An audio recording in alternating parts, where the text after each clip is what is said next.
victory. Booker shining for the Suns. The MVP, as we mentioned, did his part. But the story of this game is that backcourt of Phoenix. Better than the big fella there who said this belongs to his team. It was a very brief acceptance speech, but it was cool. Devin Booker can score so many ways. Turnaround Jay. Misses the three. Love the confidence. I'll shoot again. You give me two, I'll make one. Right? Like the old 3 to make 2. Kids, you used to get 3 free throws to make 2, which is really nonsense. Transition bucket there for Booker. They're up 11. In the second 9-point game, Booker working on Porter Jr. And 15 points in the first half for Booker. Nuggets down 9, looking for something out of the backcourt. Austin Rivers has made some big shots in that Portland series. He airballs it. Jokic there to gather, puts it back. 15 and 12 in the first half. Nuggets hanging around within 4. Booker, 3, all 3 of these. And then Booker lulls Jokic, gets his hands down, then pulls another corner 3. The lead's 8. It's a 10-point game. Jokic, sublime, gets the roll. Still hanging around. Need a rally. It's not coming. Paul probes the defense. Finds his spot. 19 points through 3. Nuggets on the other end.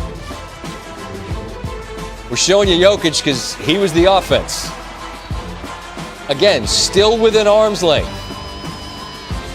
Up 12. Booker, like I said, so many tricks in the bag. A scorer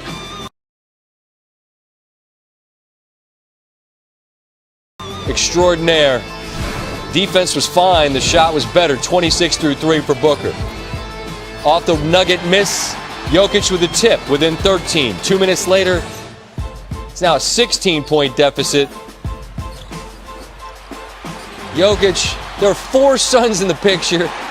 He gives you everything he's got to get the rebound and facilitates setting up Will Barton for the dunk. Paul, elbow, that's his thing. 2 more.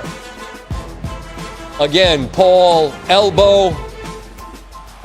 Ibid. Do it again. Yeah, he's gonna.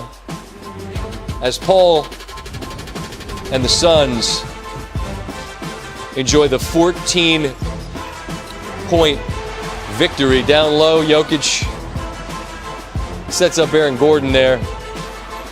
But there's just no comeback coming. Again, oh, he tricked me too. No, not going to shoot another one. Feed Jay Crowder.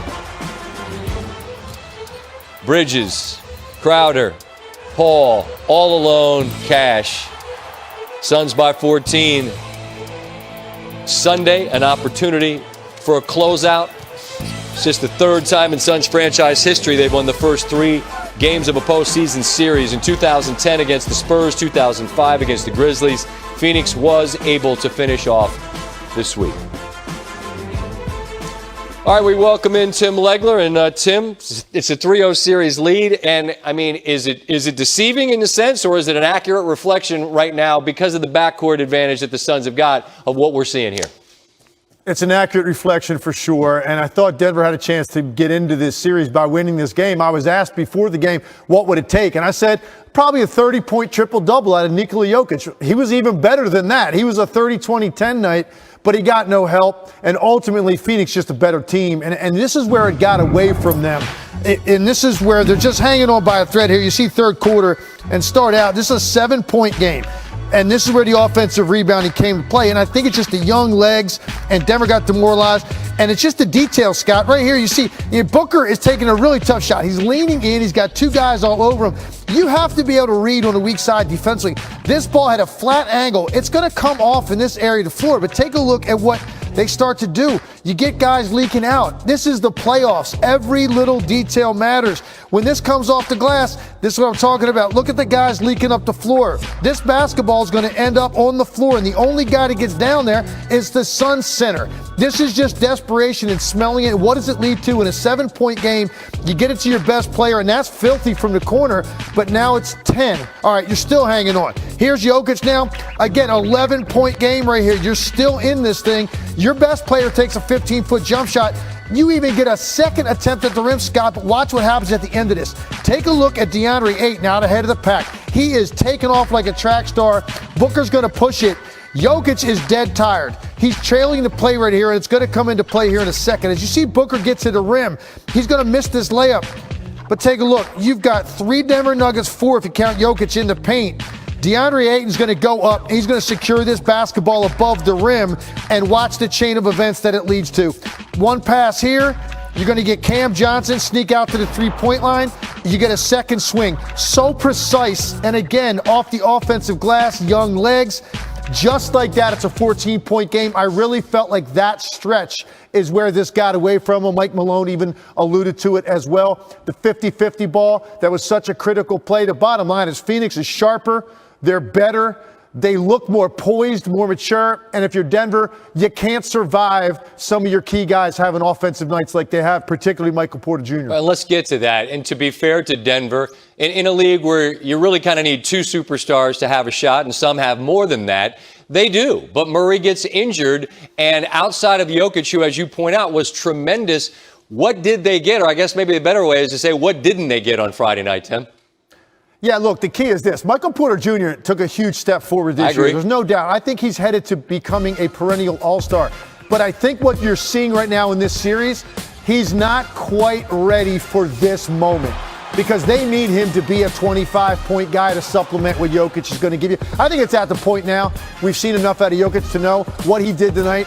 I expected him to do. He's going to fill it up every night. You can count on that.